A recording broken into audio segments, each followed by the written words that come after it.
Yeah, so my name's Fabian. I'm working at the University of Bergen, doing my PhD in the visualization group. And here you see a poster of the visualization group. Basically, like 2 years ago, we had our 10-year anniversary. And you can see like all the people who have been there through the time, like when they finished their PhD and such. You could basically say this is a visualization of the visualization group. And I don't know how familiar you all are with the term visualization itself. So my idea was I would just go through a few examples of like what visualization is, how it looks like, what it can be used to. So that was too much. So let's start here. Basically, visualization can be used in all kinds of fields, right? Here we see like medicine, biology. So the general idea is always that we take data and we create some graphical representation of the data to gather insights. So like here we have like some medical visualizations, right? Every time you go to a doctor, they may take like a CT or maybe what's the other thing, like an ultrasound image, right? And what you normally see is like this black and white image where you can barely see what's happening. And I think what a lot of people are not aware of, that we have the technology to show you pretty much like in 3D what is going on there, like show it from all kinds of angles, and it's all created from the same kind of data.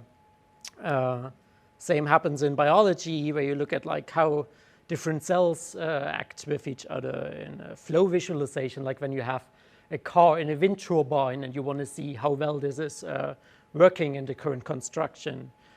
Geological visualization, when you're looking into like the different layers the Earth is made of. Illustrative visualization is a bit of a different mix, where you don't try to show it like as realistically as possible, but where you abstract it to a level to show a bit more information. High dimensional data is like when you have, for example, like models in simulation and you want to find the best parameter set. Why is this going forward? Like you want to show the best parameter set for your simulation, right? This can help you to find which parameters should be set in a certain way. Molecular visualization, looking into how, for example, proteins are built over time, showing protein tunnels in this case. And so there's a lot of research in general that can give you insights into your data throughout graphical representations. And like all the images you have seen have been projects in our visualization group throughout the last 10 years. So I'm going to talk a little bit more about what I've been working with, which is mostly source code, and specifically source code towards writing visualization algorithms. And so we have taken like a look at the general workflow a programmer has. So the idea is like when you code your algorithm, right, you code it, you compile it, and then you check if it's actually doing what it's supposed to do. And if it does, then you're done. Or maybe you want to add like another feature, so you start coding again and go through the whole process. But if something goes wrong, you want to start debugging, right? So you, okay, take your debug, you check, okay, is my problem fixed now? If not, I have to continue debugging until I get back into my standard feature loop. And if something is like that bad that you cannot fix it, you might actually have to like restore like a previous state that you have saved at some point, right? Start programming from there. So this was like our general like understanding of how programming works in most cases. But in visualization, it's a little bit different in the sense that every time you code, you get these visual representations out of it, right? So very often in your image, you can see when something is going wrong in your code. And in our standard software development tools, this is not nicely integrated, right? Because we always have our code, we might have our Git integration, but we're missing like a visual representation in this case of how our result looks. And yeah, so what was the idea? Basically, the idea was when you code, you're creating like different kind of images every time, like you add features, so your visual representation is changing over time, right? So you see all these different states, and they make it pretty much possible to see what you did in a certain part. Like here you see like, oh, maybe I changed the lighting to be like more bright, right? So you get a just by looking at the picture, you get an idea of what you have done at this point without reading any git commit messages or something alike. So we just wanted to combine like this kind of git tree, like let's say this is like one revision of your code, right? And say like, okay, this was the result image at that time of point of time. And how this looked in the end is, oh, sorry. Yeah, and additionally, we also wanted to check like, how does this correlate with the source code you had? So when you say we create some abstract representation of your source code, like in this case, it might be like an abstract syntax tree or maybe a scope tree, right? So the idea was like, okay, when we look at the image and the source code, can we maybe find correlations? Can we say, okay, this part of the source code is responsible for this visual change in my representation? And what we ended up with is this kind of application. Basically, this is like a web implementation where you have an IDE, you're writing your source code, you get like a visual result from what the current state is, and here you have like the git tree with some compression mechanisms and showing like a scope tree, which is like the abstraction of your source code, and showing all the visual images that you created and that are like, yeah, that represent these different code stages.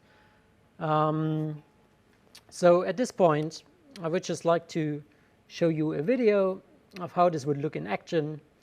So basically, you're writing code. I hope you can see this well. Like you're writing code on the left side, and this code is automatically sent to a server, is compiled there. If it compiles, it's stored in some Git repository, and it's sending you back the visual result that is created at that point in time. And so we go a bit forward, like here it's like sent to the server, you get your result back, and in the beginning it just looks, well, you didn't do much yet. But as you would continue coding, step by step, you would get more and more nodes in your Git repository, right? The number of images would increase, like you get all these different points in time of how your representation looked like, and you can go back and check how your source code was at that point in time. So the idea is you're building like this whole evolution of your algorithm just by coding, and get this all automatically live while you're executing this. And one of the main ideas is, like when we go to the next step, which should pop up now, I hope.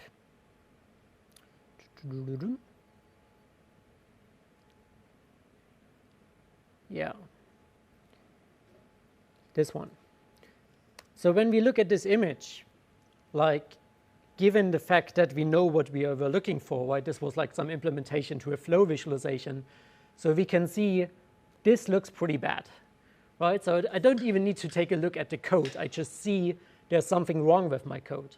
And the idea is that by inspecting previous results, right? Basically hovering over like previous images, like it automatically creates this kind of diff, like source diff, and it allows me to look at what did I actually change between these two images. So I can look at both what changed graphically and what changed in my source code. And we hope to get like more insight into how these correlate to each other, right? Could I maybe define, this kind of feature? Could I find what the problem is? So here we did the same thing for C++ and shader code. You can see the abstraction of the source code became quite a bit bigger because now we are working with several source files. We are working with like something like 600 lines of code, just as a little bit of a bigger example. And when we go through this, like, yeah, you can see like this is like a three-dimensional lines that are created. And you could easily like just, oh yeah. So this is like one important part of it, that you don't only get the image back, you basically get the whole application back.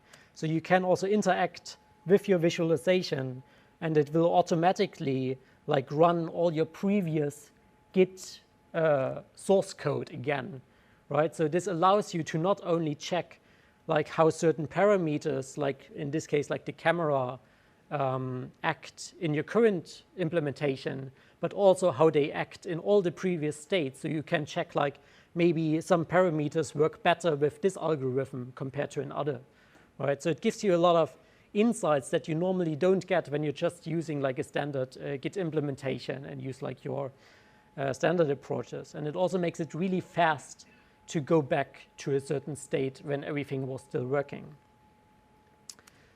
All right, so what we can see here, as I already said, is that those trees became much bigger, right? And one idea was that they should help us to understand where the changes in our source code happen.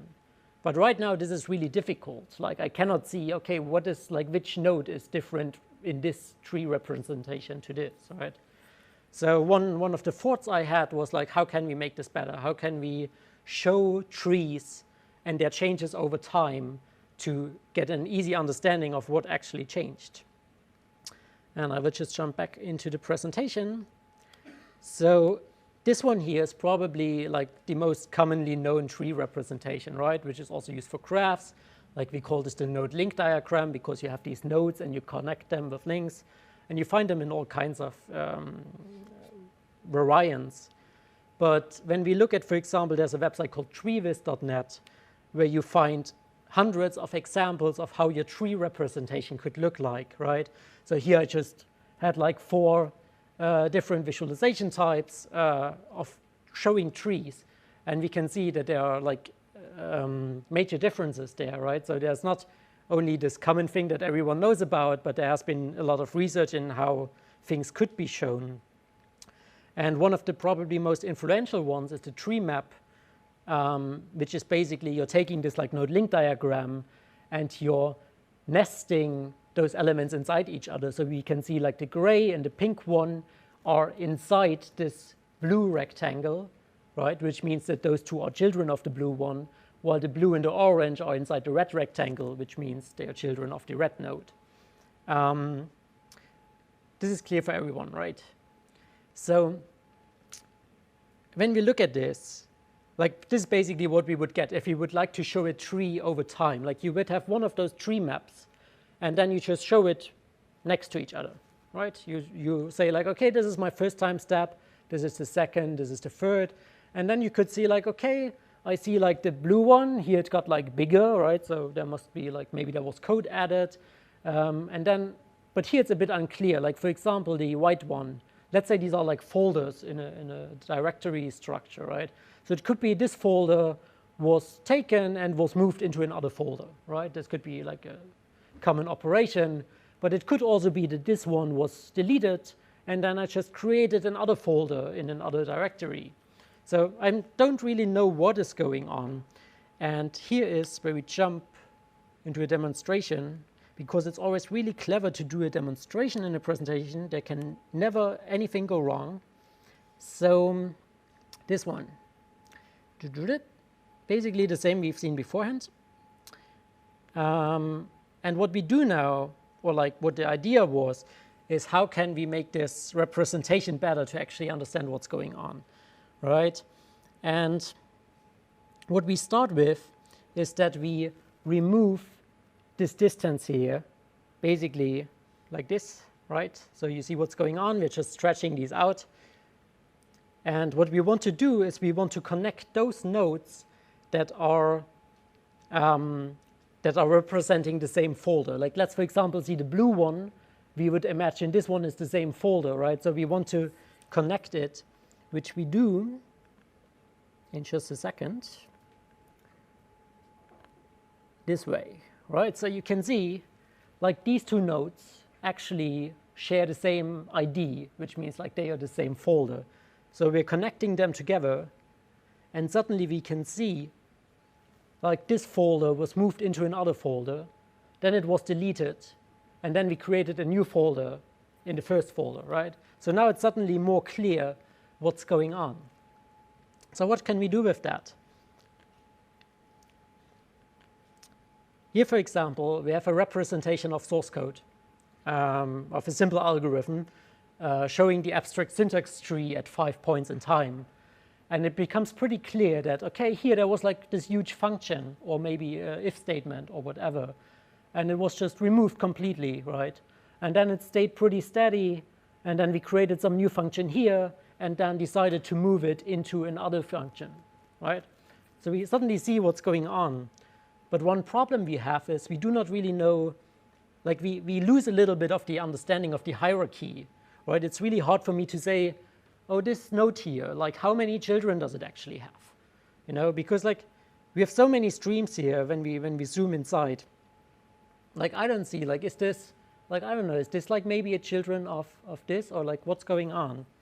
And one idea we had is we just used the thing we previously had in the tree maps and just cut it open again, right? So we do like this, and suddenly when you zoom in here, you see, okay, now it's actually pretty clear. Like there's this blue node, and it has like 1, 2, 3, 4 children, and this one has like 1, and inside this one it has 4, and you know, like suddenly the hierarchy is visible again. So what we get is both a representation that is able to show us how our hierarchy changes over time, while still being able to see the hierarchy itself. So we want to go back to some examples, like what can we actually use this for?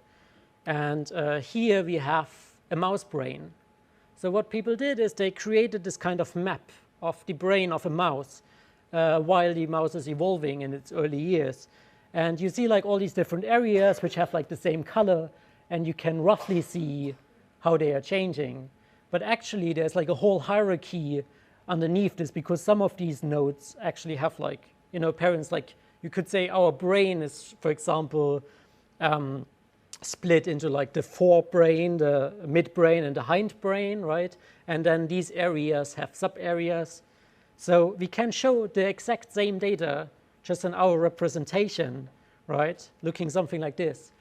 And what we can see is, for example, this here is the primal chord, which we have in the beginning of our life, which is then getting smaller and smaller and being removed completely from our brain over time.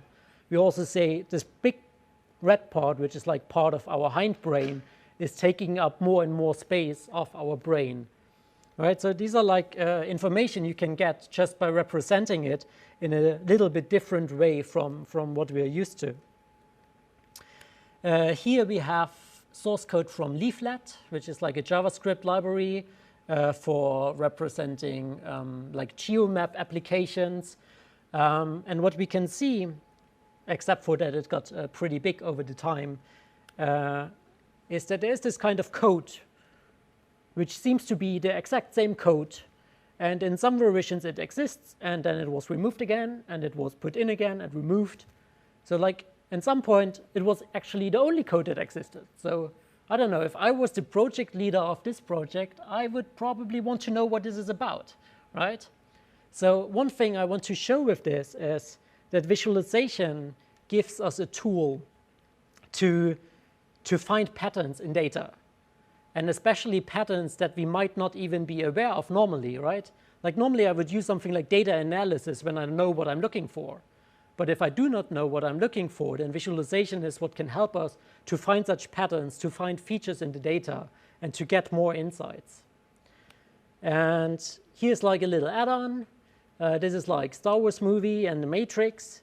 So basically you have like characters, and you can see for each time point which character is in which location right now, which location they are moving on, maybe when are all of them meeting. So you can find these like as storylines in a little bit more illustrative way, but we just took the same data and put it into our data set.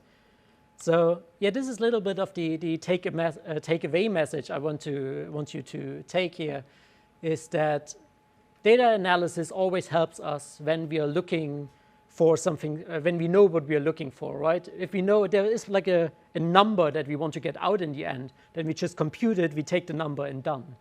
But if we don't know what we're looking at, like nowadays we have like big data, right? Like we're taking data from everything. You might have sensors of weather stations and like, I don't know, where you're sitting in a bus or whatever. So when you have these huge amounts of data, you might not know what this data can be used for. You just collected it because your boss told you to.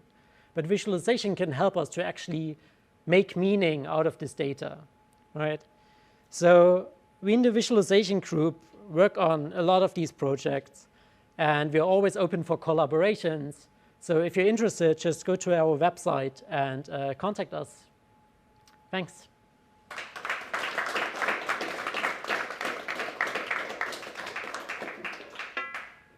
Any questions? Yes? The tools you were using, are they open source? So the first one for the source code is not, but this is also because it's currently only running on a certain setup. So it would need some extra effort to do so. The second one for the trees will be open source as a JavaScript library. Actually pretty easy to create all the, so basically this is what will be open source. We have also 1,500 data sets or something load in here that you can easily inspect. And it will be made as a library where you can add your own data as well. Will be published soon. Yeah. Thanks.